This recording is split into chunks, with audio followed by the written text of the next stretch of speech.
Welcome everybody. So I want to show you how to add on a foot to really anything. It could be a vase, it could be a teapot, but I want to show you a few different types. So first off, you want to have your project basically leather hard. It could be on the soft side of leather hard, but you want to be able to have something to push against. So the other thing is when you add on a foot, you want to look for that transition between where it's flat and where it starts to curve, because you want your foot to go right at this transition area. If you put your foot a little bit too far in, then it's just going to sink into the inside. It's not going to be able to support the weight. But if you put it too far on the outside, then this part's just going to touch anyway, and it doesn't really serve a purpose. So it really has to go right at that transition, right here at that transition. Okay. So there's a couple different styles that you could do. You could go for a coil. So, I've already added my name onto this one and everything. And I already rolled out a coil. I made it bigger than I thought I was going to need. So if I wanted to do a coil, I would lay my coil where I think it should go. And then I'm going to trim diagonally through both pieces. So that way, when I take all this extra bit off, this fits really nice together. So when I slip and score it, I could do a couple different things. I'm going to slip and score here. I would mark it and slip and score here, and I would score here before sticking it on there. Once it's stuck on there, I have a choice. I could either blend this in on the inside and out, or if I've done a really nice job, I could leave it like this. So like if I wanted that as a detail, I could leave it like that. That would work too.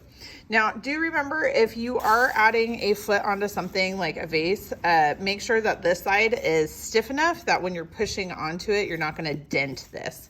So like if I was blending, I would probably hold it in my hand or support it on my lap to make sure that I wasn't flattening that top bit. So a coil, that's one of them.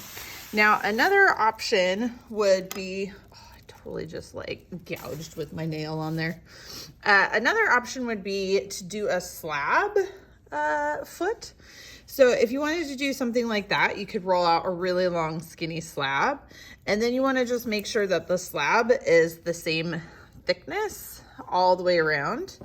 So I could go like this. I like to flip it around just because it's easier for me to cut evenly on this side since I'm right-handed. So I'm just using the slabbing stick to make sure that it's nice and straight. And then it's, again, very similar. So you would wrap this around that special edge, right? And then cut through both sides.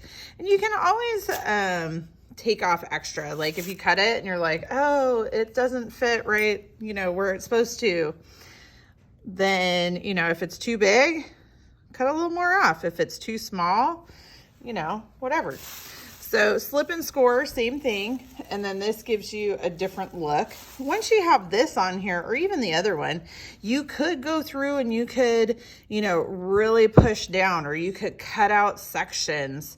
So like if I wanted to, once this was slipped and scored on, if I wanted to cut out a section on each side that looked like this, to have some negative space in there, that could be really cool. I could add in some little holes into it or something and add a decorative attachment that way. And your feet don't have to go all the way around. That is generally a really stable way of doing that.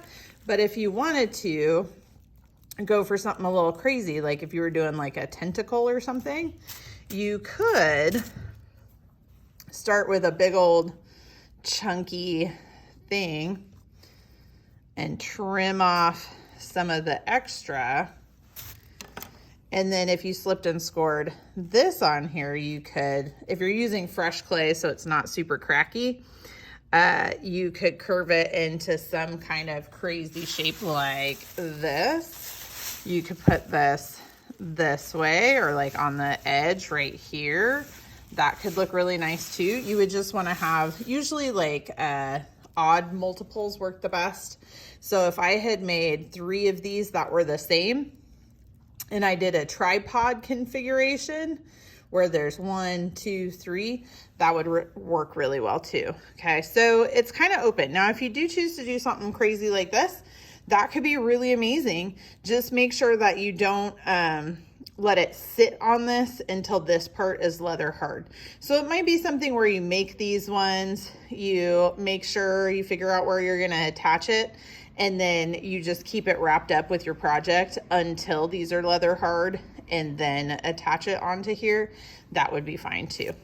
All right, so happy making, good luck, be creative. Thanks everybody.